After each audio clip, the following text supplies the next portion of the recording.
Welcome to the More Than Corporate podcast, where we discuss finding fulfillment, defining success, and living your best life.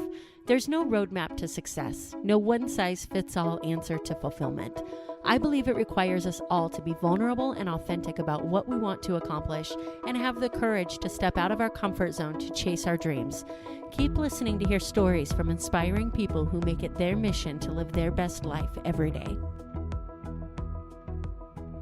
Welcome back to another episode of the More Than Corporate podcast. This episode is with a good friend of mine, Heather Knight, and I am so excited to share this with you. It is a super important topic and something that is really close to both Heather and my hearts, and that's the topic of domestic violence. Heather is currently serving as the founder and chair of Surviving to Thriving, an Atlanta-based nonprofit that provides a long-term sustainability program for victims of domestic violence. The passion for domestic violence awareness and prevention started from a personal situation in Heather's teen years and then grew into careers in law enforcement. She recently left the police department after founding Surviving to Thriving in order to dedicate more time to her podcast, also called Surviving to Thriving, and to teach the headlining program of R.A.D. Women's Self-Defense. Heather received a Bachelor of Science in Criminal Justice at the University of North Georgia Military Academy. She is currently enrolled at American Military University, where she is completing a master's program in intelligence studies with a focus on Homeland Security. Heather has such a fantastic story, and she has such a passion for helping people get out of the situations that they're in with domestic violence. You know, I see this all the time, and we talk about this in this episode, that some of the hardest things to do is walk away because of the uncertainty of how you're going to survive without that person. And Heather really does such an amazing job of talking about the emotions that go behind staying in an abusive relationship, from being unwilling to admit that you're in one to then knowing that you're in one and being afraid to leave. And this episode is really intense and amazing, and I love Heather's vulnerability as we talk about all of these topics related to domestic violence, what she's doing now, and then of course her ideas of success and fulfillment and comfort zones and all of the amazing stuff that we get into every episode on this podcast. Really quickly, before we jump into this episode is brought to you by Success Development Solutions and the Define Your Life Mastermind. If you or someone you know has ever said the words, "I'll be happy when," I just need to insert whatever you think is going to make you happy here. Losing weight, working hard, building my career, and then I'll be happy. If you've ever felt like you've done everything you're supposed to do, yet life isn't turning out the way you expected. If it seems like something is missing despite others telling you how successful you are, then the Define Your Life Mastermind is for you. The most powerful question anybody ever asked me is, what does success mean to you? And as I've explored this topic on my podcast and with my coaching clients, it's become clear that most people don't ask and answer this question enough. The Define Your Life Mastermind is designed to help you get clear on what success means, what a well-rounded life looks like, and what your best life feels like. Once you know that, you can build a business that fits into the life that you want and surround yourself with people who give you the courage to step out of your comfort zone to live this vision. If this sounds like something that you or someone you know needs in their life, head over to defineyourlife.morethancorporate.com for more information and to schedule a call to see if we're a good fit to work together. I'm super excited to connect with you and help you reach your goals. And without further ado, let's go ahead and hear from Heather Knight. Heather, thank you so much for coming on the show with me today. I really appreciate it. Of course, I am happy to be here. I am so happy that you're here, and I'm a little embarrassed that it took me so long to get you on. We have been planning this since August or September, November when we met.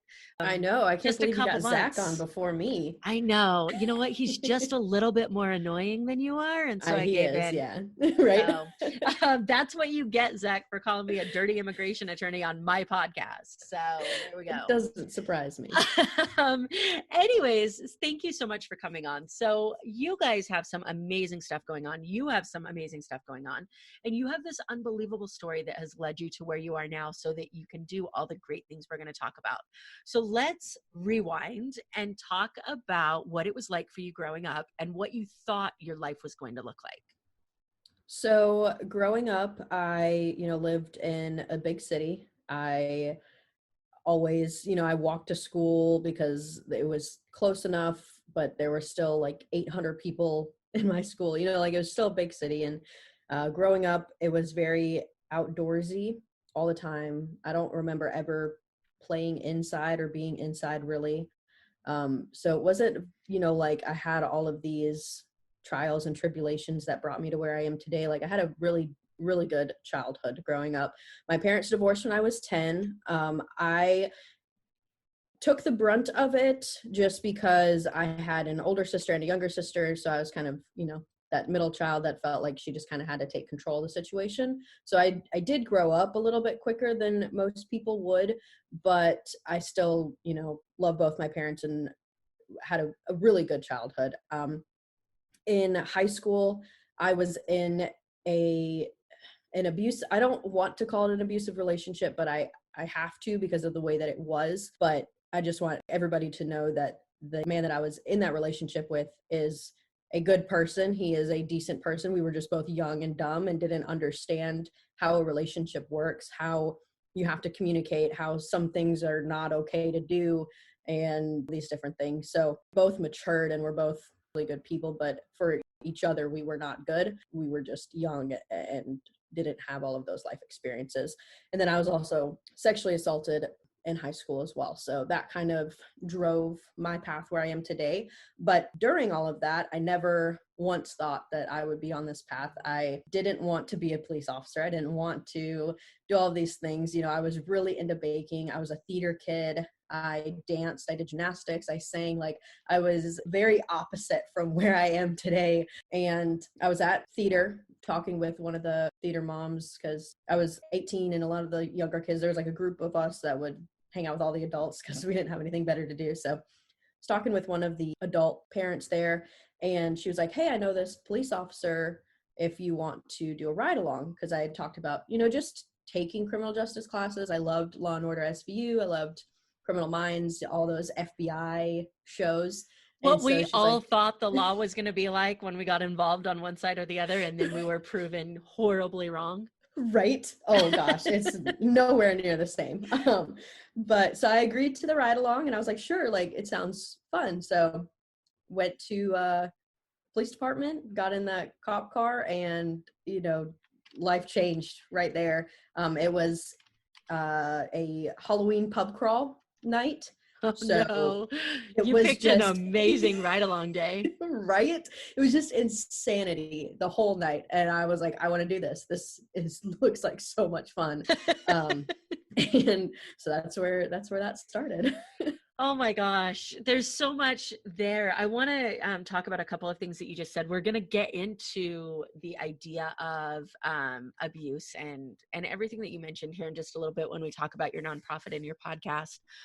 But you said so many powerful things. And I think the number one thing that I want to point out first is that the person that you were in first of all, actually that's second.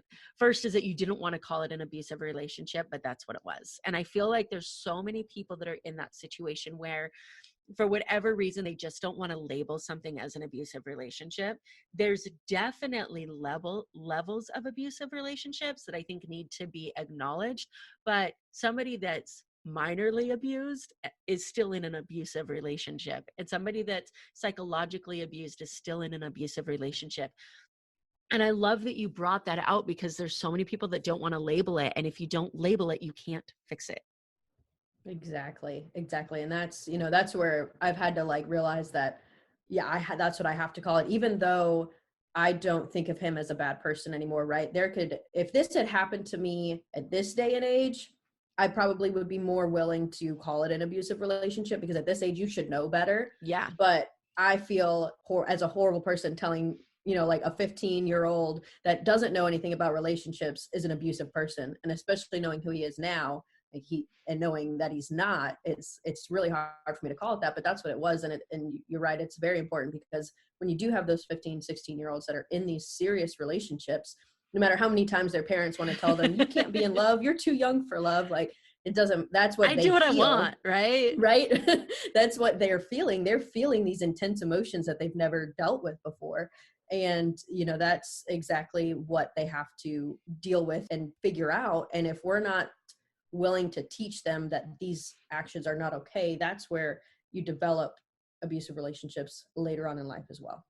Yeah, I definitely agree with that. And then I want to hit on the other thing that you said too, which is that he's a good person, because there's so many times, and I deal with this in my criminal defense practice all the time. Like, I represent really good people that make really bad choices. I feel like there are so many people that stay in a relationship that's abusive because the other person is otherwise a good person. And maybe they are, maybe they're amazing. That doesn't give you the right, or give them the right to treat you the way that they're treating you.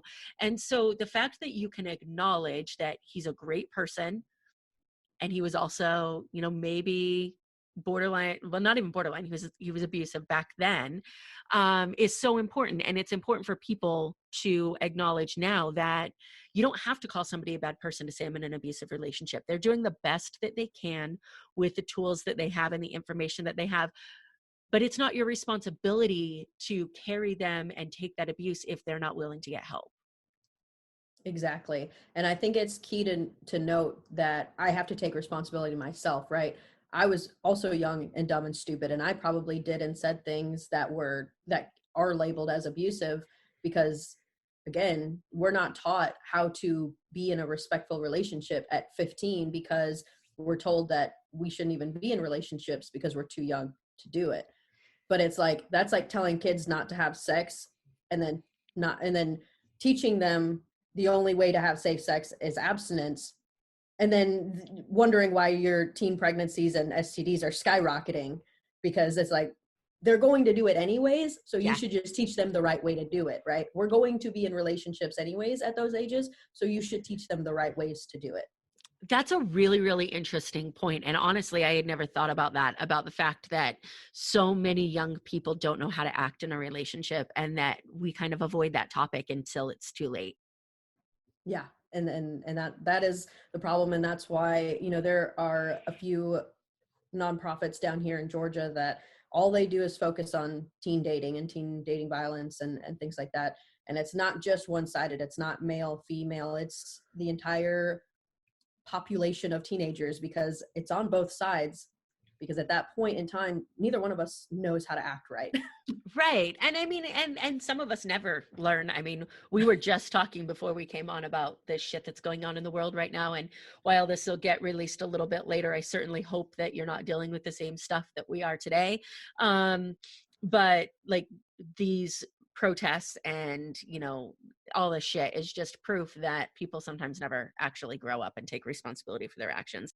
So you went on this police ride along, and did you join the force? Like, how old were you were you old enough to join the force at the ride along, or did you join later?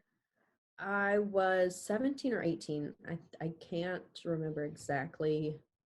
I had to have, well, no, I had to have been 17 because it was in October and I left the state when I was 18. So yeah, had to have been 18 or So 17. when did you decide to join the force? So I decided that I wanted to be a police officer. I applied, did a ton of research, found the top criminal justice schools in the nation, which is how I ended up in Georgia, and applied to those. I applied to 10 different colleges, got into all of them, did a bunch of tours, and landed on the University of North Georgia, which when I went to it was North Georgia State College, North Georgia College and State University, and they're top 10 in the nation for criminal justice. And, that's what I went to school with. Looking back on it, I wish I would have done something a little bit more tangible because I can't really do anything with a CJ degree now. And, I wish that I would have had that advice of like, you may not always be a cop. You could be injured. You could do something that screws up your career and you have to move on and then you got to start over, or you could just fall out of passion with what you want to do. And now I'm like going back to school and trying to figure other things out. So, I wish I would have had different advice at that point, but I'm glad I did what I did because I probably would not have ended up in Georgia and had all of this happen if I hadn't done all that. Yeah, I mean, that's such I feel like so many times, so many people feel like the first like half of their life could have been like a practice life, and then they could go back and take all of the things that they now know and go live it differently. And I say this with all the love in the world, but most people who have art degrees are completely relating to you right now. Yes. I know I felt like that with my political science degree. Like, if I'm not going to go to law school, what the hell am I going to do with a political science degree? There's a commencement speech by Charlie Day where he talks about how you're degree is worthless. No matter what you got, it's worthless. And he goes through all of these things. It's hilarious. He goes through all these things that you can't do with it. He's like, you can't eat it, you can't. And he goes through, he's like, you could probably smoke it, but I wouldn't recommend it. And like goes through all the reasons that it's worth nothing. And I just feel like that's kind of college in general. It's like what we learn about ourselves while we're there, the information that we take in, how we grow, that is priceless. But the actual degree and the piece of paper that you get is worth nothing. Yes, 100% agree. Like, I'm halfway on this bandwagon of college is, worthless and shouldn't be even pushed. And I don't think it should be pushed on to kids. I think they should be able to make their own decision of what they want to do, because you do end up with people that are in college for 6-7 years because they decided to change their major halfway through because they didn't actually know what they wanted to do. And they took all these random classes for it. But at the same time, sometimes it's needed, right? We can't all go to trade school. We can't all learn these attainable skills. Some of us have to go to law school. Some of us have to go to medical school. Some of us have to go to business school, or we won't have an economy. We won't have this, array of different jobs. We can't all be plumbers or electricians. It just doesn't work like that. So I agree that it shouldn't be pushed onto students, and they should be able to make their own choices, and they should know all the choices that are out there, which we don't do, right? It's college or nothing. We don't tell them that, you can make, a damn good living being an electrician. Yeah. But we can't say that college is not the road also, because it could be the road for somebody. Yeah. And, we get into that conversation all the time because that just seems to be the way it's pushed. And if you don't want to go to college, then there's something wrong with you. So, right. So you get your degree and then you work as a police officer in Georgia? Yes. Yeah. And so how long were you on the force? I was on the force for a little over 4 years. Okay. Probably about 4.5. Okay. And like, what made you decide that you no longer wanted to serve as a police officer? So my first 2 years, I was, a road officer and beat cop, took the night shift and all of that. And then about halfway through, I became the public information officer and the community relations officer. So I was in the community. I was out the face of the department, basically doing all these different cool things and building that relationship. As you said, like, we're in these times where we have some of the worst police community relations of our time. But I am proud to say that I work for a police department where we had some of the best in the nation, but police community relations, and our community stands behind us 100%, and they know who we are, what we stand for, and who our officers are and how they act and how they should act. And they're not afraid to step up and say, hey, this is not right. This person treated me wrongly. And my department was not afraid to say, yep, you're right, they did, and take corrective action. So I'm really proud of that aspect of it. But that is only outwardly. There's a lot of things that need to change inwardly with police departments and, across the nation. There is this systematic good old boy, you can't change anything because that's the way it's always done. And it's interesting. It's like, okay, so you can change the way we act towards the public and with the way we are perceived by the public and how we treat the public and all of these different things, but you don't want to change the way you treat your officers internally. And so that was really disheartening, to come to realize. And that is one of the main reasons I left. I loved what I did. I loved the people I worked with. It was a joy to go to work on the individual day, but overall it was like just draining to go to work every day just because of the way that, and it's not just one police department, it is the police system in general. And you brought up a really, really interesting point. First of all, it's really good that you worked for a police department that's willing to take those outward steps, but you can't change something outward if you can't change it inward. And so like the actions of those rogue police officers that are going to make these bad choices, because we were talking before we came on, it's not everybody. So these individuals, like what drives people to do that is this like frustration of the way that you're treated. Like you take that frustration out into the force with you, out into everything that you do. And, this is the same for any business that's out there. The way that you treat your employees impacts the way that they represent you when they go out public facing, because whether they intend to or not, they take that frustration Or if we flip the coin, they take that complete admiration and belief in you out into that public facing, and it affects the way that they do everything. So I think it's really interesting that they really wanted to change, but they weren't willing to change the part that could actually make a huge difference. Exactly. And I saw this post the other day that it was like, we have military people that are in war zones that can detain somebody without killing them. And, they're overworked and tired and hungry and, are doing all of these different things, and they're in these war zones and all this stuff, and they can still, you know, do what they need to do without something happening. Well, it's, yeah, but the entire country and their entire command system respects them and gives them the, the dignity that they deserve as a soldier. Whereas with police officers, you're like you said, when you don't treat them right, they're going to take that frustration out on the next person they see, because we're human, Yeah. right? Humans do not know how to process that information, whether you're a police officer or not. And yes, we have to hold ourselves to a higher standard, but at the end of the day, you're still human. And if you can't get that, if you can't process the way that you're being treated by somebody that should be helping you get through this life, or should be respecting you, or should be making it so that you can uphold the laws that you swore to protect, then it's going to happen, right? It doesn't necessarily mean that the individual police officer is bad, or that, a department is bad. It's a system that needs to be changed. Yeah, I can definitely agree with that. And, there's so much that goes on too. I feel like we are kind of in this really weird time where we have access to just enough information to get ourselves in trouble. So there's social media out there that's reporting so many different things, and people don't necessarily fact check that before they share it. And sometimes it's unintentionally wrong.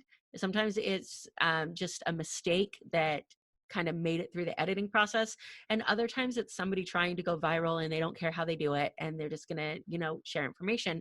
But then the other side of that is that no matter how much access we have to social media, we will never know everything, because there's internal stuff that goes on within a government, within a police department, that for safety, security, whatever other reasons can't be shared. And so we're making these opinions and judgments based on lack of complete information, and that impacts the way that we then respond. And there are people out there that say, give me all the information and let me decide.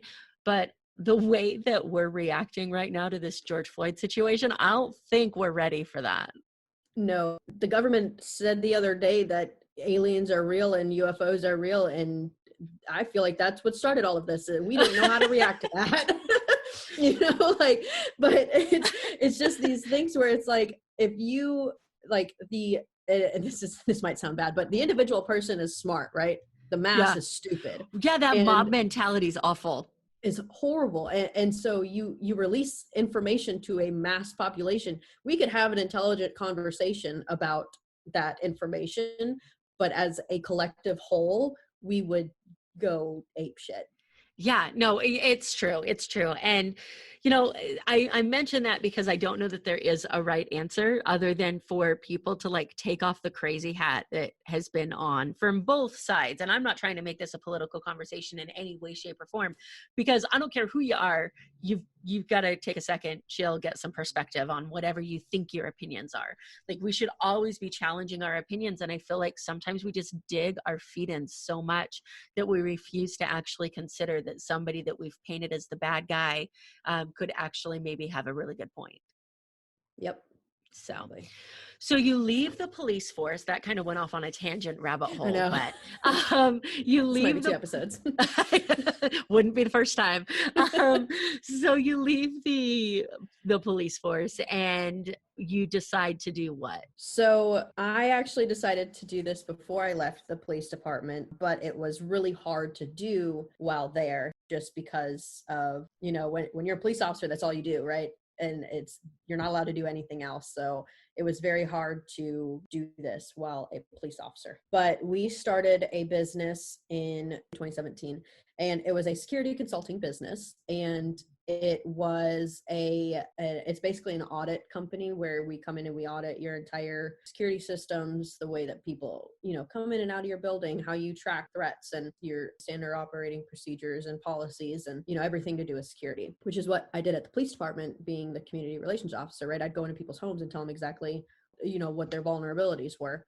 And so it's a perfect segue into that. And so then from there, we decided we really needed a purpose piece of our business. We went to Thrive in 2018, and that was like their huge thing, was like, you have to have a purpose-driven business. And so that's where we sat down, like, what are we passionate about? What do we know a lot about? What can we help with? And we came to conclusion of domestic violence. And we both Zach and I have experience in domestic violence, and not only from the police side, but in our personal lives as well. And so we thought it was the perfect segue into that purpose. Well, then after talking on that for a while, we decided that it would be better as a nonprofit versus a purpose or for-purpose profit business. And so Surviving to Thriving was born in October of 2018. I love it. And shout out to Thrive, because that's where Nicole Hatter, that puts that on, has a way of just digging into whatever part of you're trying to hide from the greatness of the world, and like pulling that out. Because I went to Thrive just before I started my podcast, and I had plans to start the podcast, but it hadn't launched yet. And I met all of these amazing people, and I was like, woohoo, I can change the world. And then I was like, shit, this is a lot of work. But no, he's amazing. So the fact that you had a similar experience in 2018, I'm really sad that we didn't get a Thrive 2020, because apparently, 2020 is just the year of shit. But I know, right? Zach and I actually got married at Thrive. Did you really? Yeah. That's amazing. Yeah. Yes. Well, good for you. A Vegas marriage that works. So oh yeah, drive through and everything. It was awesome. I love it.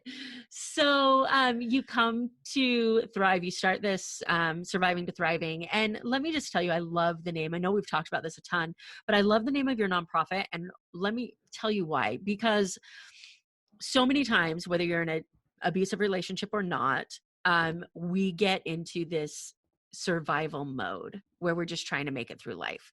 And I feel like in an abusive relationship, that's even more important, because you literally wake up in the morning thinking, how am I going to make it through the day? And so whether you're in this job that you don't want to be in, whether you're not happy with your life, whatever it is, like so many times we're like, I was just surviving. I wasn't actually living. And the fact that you make it your mission to take people from that place where they're just surviving to a place where they actually understand what it feels like to live a life that you're proud of is amazing to me. Thank you. It's what Zach and I did in ourselves. Luckily have Zach, and he has people around him that really pushed him to do that same thing. But we were both just surviving as police officers, right? It was fun, right? We both wanted to do that. With Zach, his biological father was abusive to his mother, and that's kind of where his whole thing started, where he always stood up to the bullies. He always, defended everybody, and that's where his journey as a cop started. And so it's like, you have this passion behind it, but being a cop is draining. Yeah. And at some point it just becomes unfulfilling because of how draining it is on the back end. So that's what we had to do. We had to decide for ourselves that, okay, this is not thriving, this is not living, this is surviving. So yeah, I love that. So tell me about your nonprofit. What services do you offer? How do you interact with kind of the people in Georgia, and how can people find you if they're in that area for the nonprofit purposes? Yeah, so we have lifestyle learning courses, and it is anything from finances to a professional social media presence to resumes, job searching, interview skills, different things that just help you on that beginning part of that journey. And then we also have women's self-defense. So I'm a nationally certified self-defense instructor, and the program that I'm trained So in other words, you're a badass is what you're just not saying. Okay, continue. Sometimes. But so our program is based in trauma So you could go and take a BJJ class, Brazilian Jiu-Jitsu, Muay Thai class, or anything like that, and you could learn some really amazing skills, right? That police officers learn Muay Thai because that's like ground fighting, right? Well, they don't learn it anymore because we don't use our hands to fight anymore. But anyways, that's besides the point. Maybe we should, right? That's another Yes, I conversation. 100% believe that we need to go back to learning how to use our hands to fight. But so you would learn some great tactics there, and they're all about the technical part of things and not just brute strength, and they're amazing programs. But if somebody who has been a victim of domestic violence or a victim of rape or sexual assault, if somebody laid their hands on them on the wrong part of their body or just touched their shoulders or something, they could immediately be re-triggered and have a flashback, which causes them to freeze in the moment. And that puts them in danger of if they were in that situation for real and not just in a classroom, right? So our program is teaching them to work through that trigger and how to push through it so that you don't become a victim again, so that you can continue to fight through that threat. And not to say anything bad about other defense courses, they could be great at stopping right then and there and getting you to calm down and doing all of that, but you never learn how to fight through that. You never learn how to continue the fight to where you don't get hurt. Well, you will get hurt. Let me say that. If you're defending yourself at some point, you're probably going to get hurt. But you won't, you could save your life. Right. I was So going to say you won't get dead. Yes. Yeah. So that's the whole point, right? Our whole thing is escape, right? If you can get out, don't sit there and try to detain the person or do anything like that. And so that's that program, and it's really, really fun.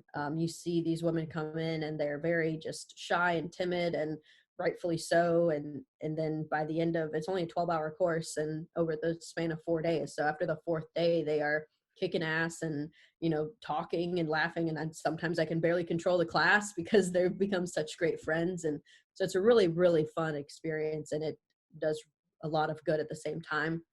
And then our last thing is sustainable housing. So it's a 3 to 5 year program where as we pull from the shelters. So after you've either made it through your 90 days at the shelter, or the shelter has said like, okay, this person would be a good fit to move into sustainable housing. It's rent-free, utility-free, your groceries are paid for, all of these different things for about the first 6 months while you're just like trying to regain everything that was taken from you, finding a job, saving up that money. And then slowly we teach you how to save enough money and budget accordingly to be able to have your own house, have your own apartment, and not have to worry about where's my next meal coming from. Like, you've learned all the steps to take so that you don't have to have that worry. No, that's so important because so many times people stay in a situation because they don't know what to do next. They've been convinced by the people around them that they can't survive without this person. And not even from the physical side of things, but like you were just saying, from the mental side of things, like not knowing how you're going to feed yourself. Like, there's so many people that are in these relationships that are so broken down and have such low self-esteem that they literally believe that staying in these relationships are better than getting out because they won't be able to support themselves. And knowing that there are resources out there that help them navigate through there, because the shelters are an amazing way to get out of that physical environment. And I'm not knocking shelters at all, but so many times they end up back in that home because of the mental aspect of it that doesn't get addressed. Exactly. And most shelters, you have a 90-day cap. So at the end of 90 days, you better have your shit figured out. And I don't know about you, but I can't figure out anything in 90 days, especially No. not my entire life. Yeah, So no, I'm still working on it 37 years in. So, exactly. So yeah. that was like the big, and again, not knocking shelters because they're needed, right? That is that safe haven. If you escape in the middle of the night, where are you going to go? A shelter, right? They're needed. But at the same time, that's one aspect of it. That's only the first step. There needs to be resources after the fact for these women. I love it. And then to go along with that, you have created this platform for women who have been affected by domestic violence to gain strength by sharing their story through your podcast. Was that a different venture, or did that go along with the nonprofit, or how did that happen? So I'll back up a little bit. As you know, Zach was deployed to Afghanistan 2 years ago. Time flies, holy crap. And he left in October of 2018, like almost a few days after we signed the paperwork to get this nonprofit started. And so he was gone until July of 2019. And during that time, the nonprofit took a back seat because I had to, run his business. I was still a full-time police officer. I was getting my master's, dealing with the house. I bought and sold a house for us. Yeah, I was just doing all these different things. So the nonprofit took a back seat, which unfortunately, it was fortunate and unfortunate. The government shut down in the beginning of 2019. They lost our paperwork.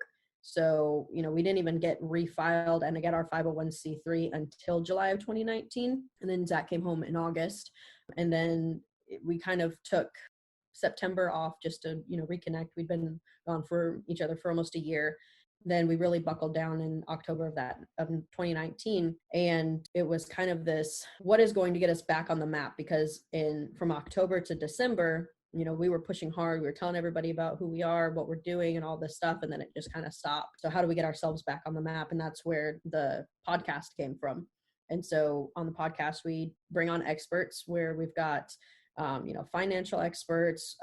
We've had social media people. We've had lawyers and family law people and then, NLP practitioners and all of these different things. And then we also have mindset coaches and do work on, a lot of what NLP works on, but maybe a little bit different of, how to just even get out of that situation and be prepared to get out of that situation. Takes a huge mindset, a huge shift in everything. So just giving little baby steps to start that. And then the biggest piece of it is the survivors that come on and tell their stories, because I think it's extremely important for another woman to hear that, I'll say one of the episodes that already aired, or Tiffany, and how, like she was in an international abuse relationship, and she, for years was dealing with this, and now she's out of that and thriving, right? She's doing amazing things. She's getting back into teaching. She's doing all this stuff. So, having that sort of inspirational story being heard by somebody who is still back in that relationship and wondering, is this going to be my life forever? How do I get out of this? Hearing that they can is so inspirational and so powerful and so needed. Yeah. And Tiffany is an amazing, amazing woman. And if you guys haven't already listened to Surviving to Thriving, you should definitely go check that out, including her episode. But one of the things about Tiffany's story that I think is really important to mention is that, she got out of that relationship, and then, like many other people, that abuser kept finding ways to try to remain in her life. And this is where your support comes in so much, because just because they're physically out of reach doesn't mean that they're emotionally, mentally, financially out of reach. And when somebody's in an abusive relationship, like, they're just as insecure as the person that they've now created by abusing them, and they won't let them go easily. And sometimes you need that support system. All the time you need that support system around you to remind you that you should resist those attempts. Sometimes they show up as, I love you, I want you back. And other times they show up as violence, but they're all the same thing. Yes, exactly. And that's why, our program is 5 years long, because you may not be living in our housing anymore at that point, but you still should be taking classes. You should still be seeing counselors. You should still be doing all of these things, because until you have relearned how to love yourself and how to, start dating in a healthy way, you should still be in some type of program to help you and using resources to help you through that. And they're just not there. They're not available, right? They're expected. It's like, okay, good. We found you a counselor and you have a home. Good luck on your own. And nobody really stops to say, like, okay, we all know how this works. We all know how this ends. So why are we not doing something to stop it? Yeah, especially with from the court and attorney side of things, we have domestic violence classes for individuals who are arrested for domestic violence. And you bring up a really good point. Why are we not pushing people to get this type of relationship help from both sides? Because I tell my clients all the time when they don't necessarily think that they've done anything wrong as far, and maybe they haven't done anything wrong criminally. If these classes are part of a plea bargain, I tell them, like, you're going to learn some amazing things here about how to manage anger, about how to approach relationships and situations that might not be going your way. Like, these are things that we all as humans should go through. And I feel like it's a disservice to put domestic violence on the label of those classes, because then people shy away and they're like, I don't need this. It's less about preventing domestic violence as much as it is creating healthy relationships, and then preventing domestic violence happens naturally. Yes, exactly. And that's the thing is victim, abuser, doesn't matter. If you were in that situation, you need something, right? Yeah. As as an abuser, you need to figure out, okay, what is causing this? Why am I acting like this? And then as a victim, how do I have this never happen to me again? What am, because a lot of times it's not knowing what boundaries are and not knowing how to set them in the beginning. And that is, a huge part of what we teach is if you see these red flags and you don't want to be a part of that, you got to learn how to say no and bye. Yeah. Like that was one of the hardest things for me to learn after getting out of my abusive relationship and after being sexually assaulted. Like, how do I say no to somebody without putting myself in actual danger? And Yeah. that's something that you have to learn to do right from the start.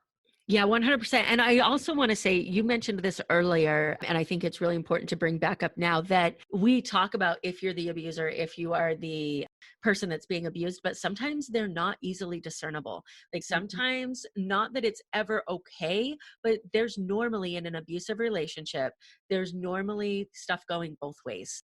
There are those like true abusive relationships where Right. one person, and that's normally the physical kind of thing, but on the emotional, the financial, all this other stuff, like, you listen to these stories of how somebody reacts in a relationship and you're like, dude, is this real life? Like, how do you think that's okay? Like, going through phones, wondering where you're at, where are you at, why are you here? Like, that's abuse as well, and that comes from both sides. And so I just want to point out that sometimes it's not clear that you're either one or the other, and there's underlying issues for both patterns. Yes, exactly. And that's why when I talk about my relationship, I don't ever call him the abuser. I've been in an abusive relationship, right? We both did things that would be labeled as abuse, not physically, right? We never once laid hands on each other. It was all mental, verbal, emotional, and it came from both sides because you have an ego, right? In a relationship, somebody says Yep. something and you're not going to back down and you're going to say, oh, you want to say that to hurt me? Well, I'll say it right back. And that's abuse, right? It's Yeah. not acceptable to do just because they did it first, right? Yeah. It's it's not Imagine that, because that statement right there is pretty damn fitting for what's going on in the world right now. right. Yeah. Oh, Jesus. So I feel like always, every time we talk, I feel like I should allot 3 to 5 hours for our conversations, whether we're recording or not. So I feel like I could talk to you forever. However, this is the More Than Corporate podcast where we talk about defining success. And I would love Yes. to ask you, what is your individual definition of success now in your life, and how has that changed for you? So now success for me is just being happy, right? Just being okay with where I'm at in life. I would love to be a millionaire. I would love to be Keep able to me in sip Mai mind when that Tais on a happens. beach, right? I would love to be able to do all of that, but I don't view that as end all be all success, right? If this life that I have right now is where it is, and this is as far as we've come, as long as we continue to do the things that we're doing and helping, that's success to me, right? I'm doing something that I'm passionate about that I think is helping other people, and that makes me feel good at the end of the day. It's not making me any money, right? It's a nonprofit. I am making zero money off of this. It's definitely not about the money. And that is exactly how it's changed. When I was growing up, I always thought the definition of success was big house, family, and, living in the suburbs. And that's just not reality. Yeah, and it actually sounds like a pretty awful life. I mean, who likes the suburbs? Right? I mean, I live in the suburbs now, No, I'm but just kidding. So do I. But like, I mean, there's so many situations where like what I thought I wanted as a kid, what I thought I wanted even as a young adult, sometimes what I thought I wanted last year, I'm like, that would have been awful. Um, right? so my follow-up I question still to want my that, pool, which is what I wanted last yes. year. Yes. Especially here in Vegas where we're getting into like the 110 range, like I'm out. So you mentioned happiness in your definition of success, and that kind of leads me to my next question because I feel like success, fulfillment, happiness, all of these ideas are thrown around interchangeably without really taking the time to break them down and define them individually. So fulfillment for you, does that come before success or after? I think it comes before. I can't be successful unless I am fulfilled in my mind. If I am not fulfilled in what I'm doing, I'm unsuccessful in what I want to be doing, which is to be fulfilled. I guess they kind of goes back and forth that but I honestly do think that in order to have success, you have to be fulfilled and you have to be happy. I think both of those come before success. Yeah, I definitely agree with you. And I think that you can have this short term successful achievement of certain tasks, but long term overall success is never going to last if you're not fulfilled. Exactly. And that could change in a heartbeat, right? You could feel fulfilled and say, I am successful. And the next day you're like, this isn't actually what I want to do. Yeah. This is not fulfilling me anymore. And then you got to start all over to gain your success. Yeah, absolutely. And I love that you just brought that up because so many people think that if they change gears, if they decide that something's not fulfilling them anymore, then they have to admit defeat or admit failure. And we've kind of created this world going back to our wonderful education system where you pick what you want to be when you're like 18 and it's like you're committed to this. And so when you change because who knows what they want to be at 18, um you feel like you completely failed at that last attempt. And so this idea of constantly evaluating and knowing that it's okay to move and defining success constantly for yourself is something that is so important in my opinion. Yes, I can 100% agree, testify to that. I had like anxiety through the roof when I was deciding to leave the police department. I cried my eyes out. I thought my parents were going to hate me, right? Because they're so supportive. They're like Blue Lives and all this stuff. They wear the bands, they do all that, like they did all these things because all this. So I was like, they're so proud of me. Like my dad, everywhere we went, my daughter's a cop. Like Yeah. it was like the cool thing for him, right? So I was like, I'm gonna be such a disappointment. And like there were several tears shed when I left the police department or when I was deciding to do it because I thought that I was being a failure. And then it's like I look back now and I'm like, if I had known what I would be doing now, then I never would have been like, oh, I'm failing, right? No, I'm just taking the next step and doing what I want to do. So 100% agree I with that love it. situation. And and it's the same thing. All of my friends though now are 25, 26 years old, and they're all going through that same step where it's like, okay, what I wanted to do when I was 18 is not what I want to actually be doing right now. They wonder why mental health has skyrocketed and why anxiety and depression has skyrocketed in our generation, because you forced us into things that we didn't want to do. And now we're like lost in the world and Yeah. have no idea how to change it and how to be better. And like this idea of failure, right? This is where entrepreneurs are set apart from the rest of the world, is they take their failures and they make them so much better, and they realize that failing is not failing, it's just the next step. Yeah. Whereas most people see failure as the end all be all. Yeah, absolutely. 100%. Well, before we end, I would love to throw in a quick random round, let everybody get to know you a little bit more. Is that okay? Yeah, let's All do it. right. So, other than what you're currently doing, what profession do you think it would be fun to attempt? I would love to be on Broadway and all that, like go back to my roots of where I started. I would love to be in the entertainment world. Girl, next time you come to Vegas, we have a karaoke trip. I'm planning it now. Yes. Yes. I love me um, some karaoke. yes, me too. We'll make it happen. If you could time travel, where would you go and why? I'd travel back to the dinosaurs to prove to everybody that they were real. Does anybody doubt this? Everybody. I mean, there's so many people or go back to 1969 and prove that the moon landing was real. One Jesus. of the two. So you like all of these different things.